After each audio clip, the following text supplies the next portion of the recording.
បើតាមអ្នកនាំពាក្យក្រសួងមហាផ្ទៃក្នុងដំណាក់កាលបច្ចុប្បន្នសមត្ថកិច្ចបាននឹងកំពុងស្រាវជ្រាវស៊ើបអង្កេត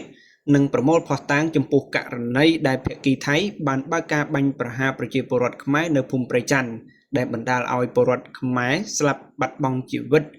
នៅនឹងកន្លែងនិង3នាក់ទៀតរងរបួស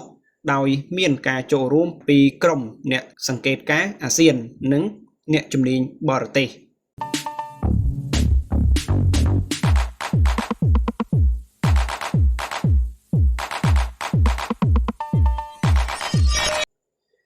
ខ្ញុំកណ្ដាលថ្មសូមនមស្ការនិងចម្រើនពរចំពោះគុណម្ចាស់បងប្អូនទាំងអស់អង្គទាំងអស់គ្នាដែលជាជនរួមជាតិកម្ពុជាជាទីគោរពជាទីស្រឡាញ់រាប់អានទាំងក្នុងនិងក្រៅប្រទេស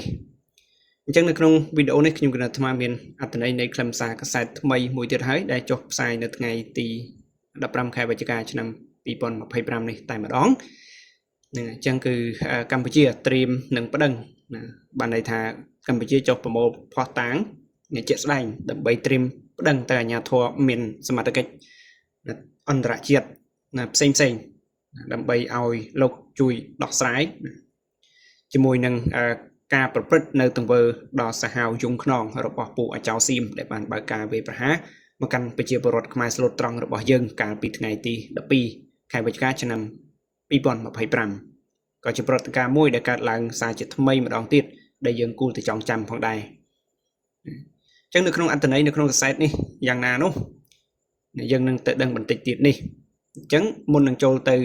ដឹងអំពីអត្ថន័យនៅក្នុងកាសែតនេះសូមគុណម្ចាស់បងប្អូនទាំងអស់អង្គទាំងអស់គ្នាជួយចុច Subscribe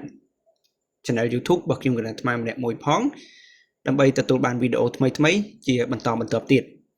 តោះឥឡូវយើងកុំឲ្យខាត់ពេលយូរយើងទៅមើលអត្ថន័យនៃខ្លឹមសារទាំងអស់នឹងទាំងអស់គ្នាអញ្ចឹងកាសែតនេះគឺចុះផ្សាយដោយកាសែតនៅកម្ពុជាថ្មីដែលជាកាសែតខ្មែររបស់យើងផ្ទាល់តែម្ដងគឺនៅថ្ងៃសៅរ៍ទី15ខែវិច្ឆិកាឆ្នាំ2025នេះឯង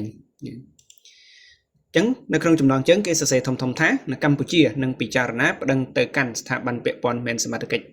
អន្តរជាតិទាមទារឲ្យថៃទទួលខុសត្រូវចំពោះទង្វើបាញ់សម្លាប់ប្រជាពលរដ្ឋខ្មែរនៅភូមិព្រៃច័ន្ទអញ្ចឹងរូបភាពនៃការប្រមូលគឺជារូបភាពនៃការប្រមូលភស្តុតាងរបស់កម្ពុជារបស់យើងដែលចុះទៅប្រមូលភស្តុតាងដល់កន្លែងកើតហេតុជាក់ស្ដែងតែម្ដងអញ្ចឹងគឺយើងបន្តទៅមុខទៀតបន្ទាប់ពីបញ្ចប់ការស្រាវជ្រាវការស៊ើបអង្កេតការប្រមូលព័ត៌មាននិងការប្រមូលភស្តុតាងគ្រប់ជ្រុងជ្រោយជាស្ថាពរដើម្បីកសាងសំណុំរឿងដោយឈរលើមូលដ្ឋាននៃច្បាប់អន្តរជាតិកម្ពុជានឹងពិចារណាប្តឹងទៅស្ថាប័នមានសមត្ថកិច្ចអន្តរជាតិដើម្បីទាមទារឲ្យមានការទទួលខុសត្រូវនិងការផ្ដល់យុត្តិធម៌ជូនដល់ប្រជាពលរដ្ឋស៊ីវិលស្លូតត្រង់របស់កម្ពុជាដែលត្រូវបានយោធាថៃបាញ់សម្លាប់កាលពីថ្ងៃទី12ខែវិច្ឆិកានេះគឺជាការបញ្ជាក់របស់អ្នកនាំពាក្យក្រសួងមហាផ្ទៃកម្ពុជាតាមរយៈសេចក្តីប្រកាសព័ត៌មានចេញនារសៀលថ្ងៃទី12ខែវិច្ឆិកានេះបើតាមអ្នកនាំពាក្យក្រសួងមហាផ្ទៃក្នុងដំណាក់កាលបច្ចុប្បន្នសមត្ថកិច្ចបាននឹងកំពុងស្រាវជ្រាវស៊ើបអង្កេតនិងប្រមូលភស្តុតាងចំពោះករណីដែលភាគីថៃបានបើកការបាញ់ប្រហារប្រជាពលរដ្ឋខ្មែរនៅភូមិព្រៃច័ន្ទដែលបណ្ដាលឲ្យពលរដ្ឋខ្មែរស្លាប់បាត់បង់ជីវិតនៅនឹងកន្លែងនិង3នាក់ទៀតរងរបួសដោយមានការចូលរួមពីក្រុមអ្នកសង្កេតការណ៍អាស៊ាននិងអ្នកជំនាញបរទេសសូមរំលឹកថាបន្ទាប់ពីយោធាថៃដោយជន់មីនបណ្ដាលឲ្យដាច់ជើងនិងរងរបួសនាយករដ្ឋមន្ត្រីថៃក៏បានប្រកាសផ្អាកការអនុវត្តកិច្ចព្រមព្រៀងសន្តិភាព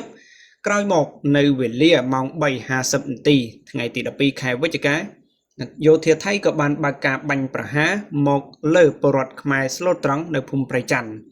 សកម្មភាពនេះកើតឡើងបន្ទាប់ពីយោធាថៃបានបង្កហេតុជាបន្តបន្ទាប់ទៅតាមបន្ទាត់ព្រំដែនបន្ទាត់ព្រំដែនក្តៅជាមួយកម្ពុជាក្នុងចេតនាញុះញង់ឲ្យកងទ័ពកម្ពុជាបន្តផ្ទុះចេញជាភ្លើងសង្គ្រាមម្ដងទៀតប៉ុន្តែកងកម្លាំងរបស់កម្ពុជាមិនតបឡើយ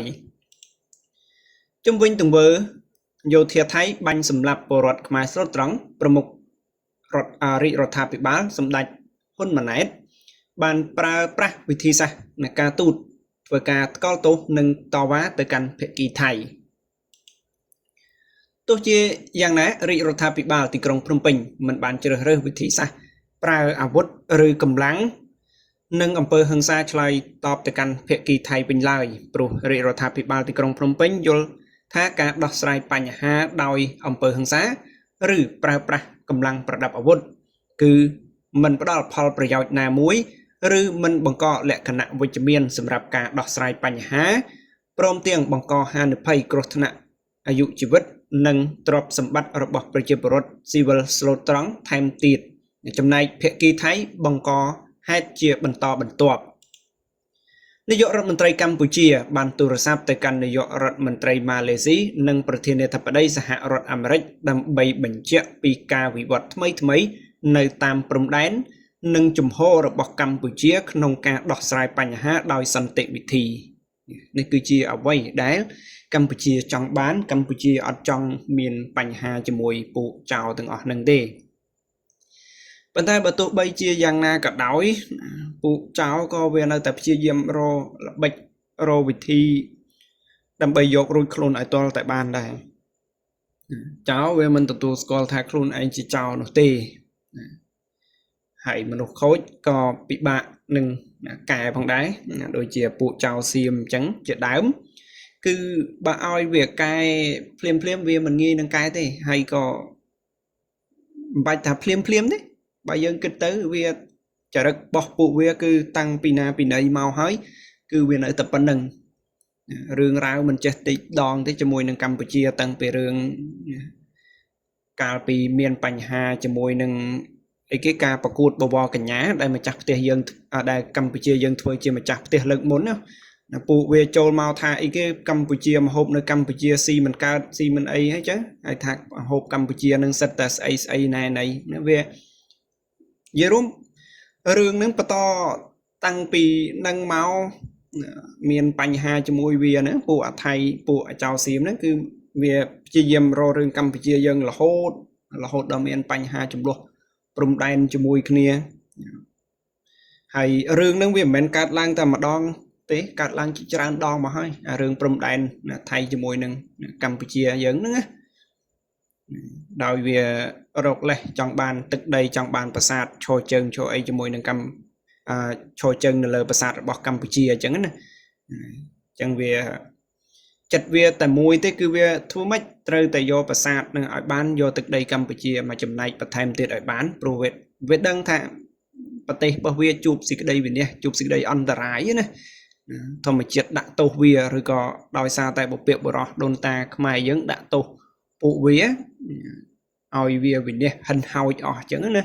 ហើយក៏វាដឹងខ្លួនកន្លែងនឹងដឹងបានវាអាចនឹងព្យាយាមចង់យកដីខ្មែរយើងបន្ថែមទៀតមកកន្លែងណាដែលមានកន្លែងទូលខ្ពស់ឲ្យផុតពីទឹកពីអីចឹងទៅហ្នឹងចឹងវាចិញ្ចឹមចិត្តនឹងមកយូរហើយណាគ្រាន់តែថាវាព្យាយាមសឹមម្ដងតិចអញ្ចឹងណាហើយហ្នឹងគឺជាអ្វីដែលខ្ញុំកណាត់អាត្មាបានយល់ឃើញហ្នឹងហើយគឺវីដេអូនេះគឺមានតែប៉ុណ្្នឹងគុំចាប់បងប្អូនទាំងអស់គ្នាអញ្ចឹងខ្ញុំកណាត់អាត្មាសូមអរគុណនិងអរគុណច្រើនសម្រាប់ការតាមដានតាំងពីដើមរហូតដល់ចប់ក៏ដូចជាការចូលរួមគ្រប់គ្រងចំពោះការធ្វើវីដេអូរបស់ខ្ញុំកណាត់អាត្មាបើសិនបើគុំចាប់បងប្អូនពេញចិត្តសូមកុំភ្លេចចុចរូបបេះដូងដាក់នៅក្នុង comment ហើយកុំភ្លេចចុច subscribe Channel YouTube របស់ខ្ញុំកណាត់អាត្មាបើមិនទាន់បាន subscribe ដើម្បីទទួលបានវីដេអូថ្មីបន្តទៀតក៏ដូចជាការលើកទឹកចិត្តនៅក្នុងការធ្វើវីដេអូរបស់ខ្ញុំកណាត់អាត្មាអញ្ចឹងខ្ញុំកណាត់អាត្មាសូមនមស្ការលានិងចម្រើនពរលា